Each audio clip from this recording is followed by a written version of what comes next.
the original teachings of Paramhansa Yogananda, as described in Swami Kriyananda's book, The New Path, during his years that he lived with Yogananda. These teachings are precious, and I'm going to start. Did I miss the place? Here it is.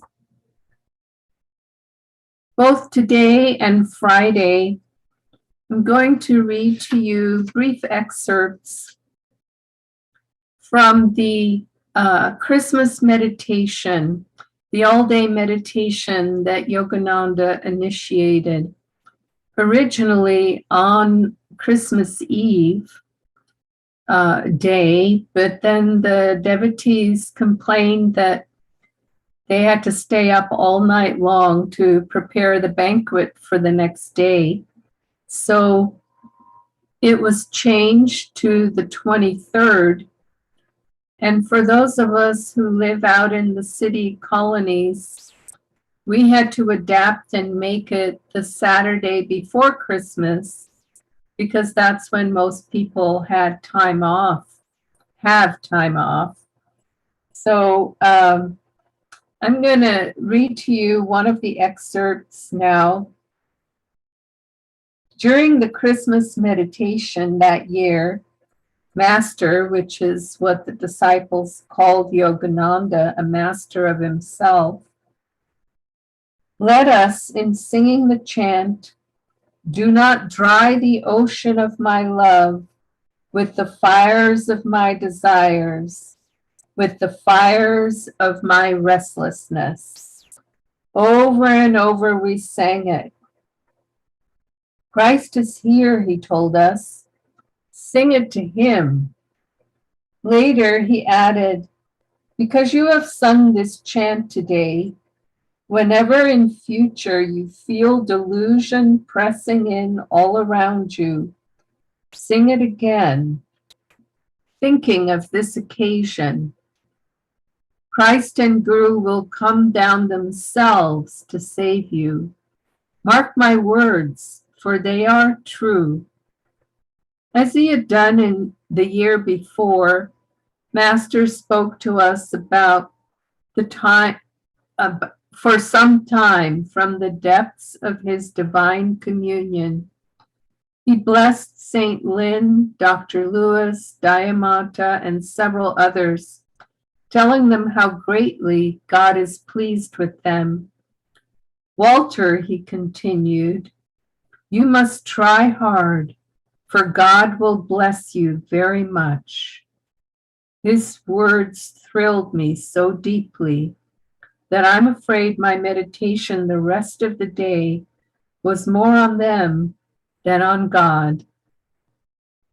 Mind you, he was only 22 at that time, quite a young man. But what a powerful occasion that was for him. And when I read this, my heart fills with gratitude that Swami Kriyananda took the time to write about these things. He took notes and he wrote about them in not only The New Path, his autobiography, but he wrote, as many know, 150 books and composed over 400 pieces of music. And sprinkled throughout these books are these experiences that he had with Yogananda. And one of the there are many great benefits to that, including insights we gain from them into experiences we have ourselves. But in this particular context, he's offering us a state of mind, an attitude, a form of devotion, a form of focus that we can bring to our Christmas meditation. These days, with so much being hybrid or online, it's possible for everyone around the world to participate in a Christmas meditation with us at Ananda, Washington, or with Ananda Worldwide, or any of the Ananda colonies all around the world, because we're all live streaming it. And so you can have this meditation at home and yet feel the satsang of sharing also with others.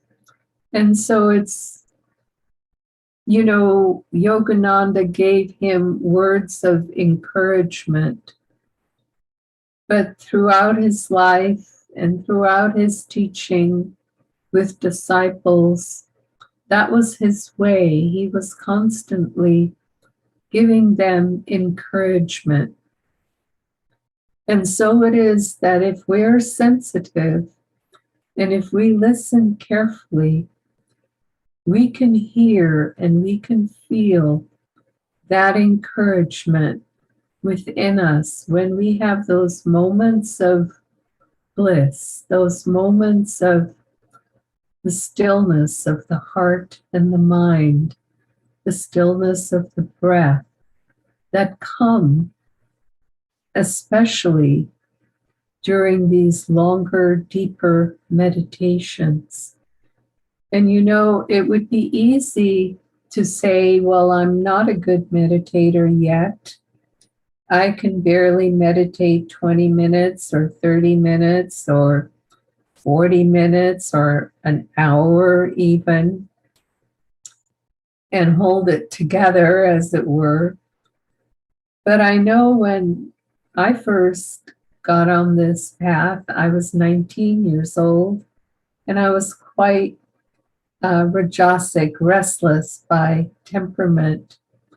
And so that time of my first Christmas meditation, I was a little nervous about it, but I went with the intention of trying and staying, if I could, the entire time.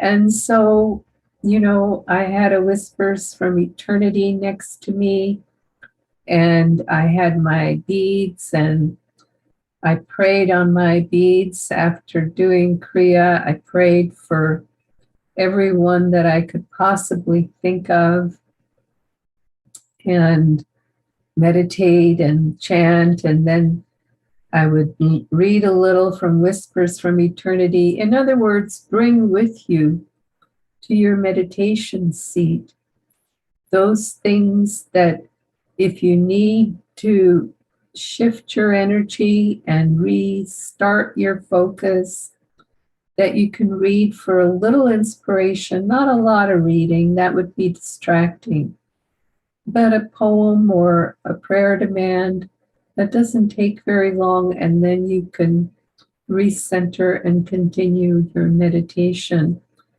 And I made it through the entire all-day meditation.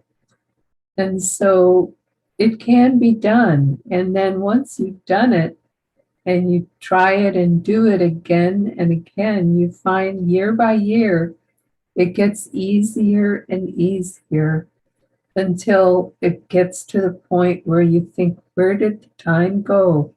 It's the end of it already, and I'm just getting started.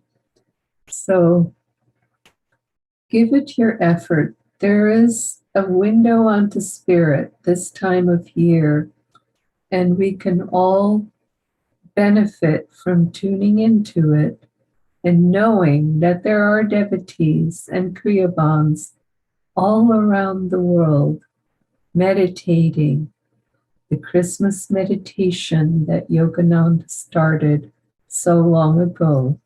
Joy to you, and we will see you again tomorrow. Blessings.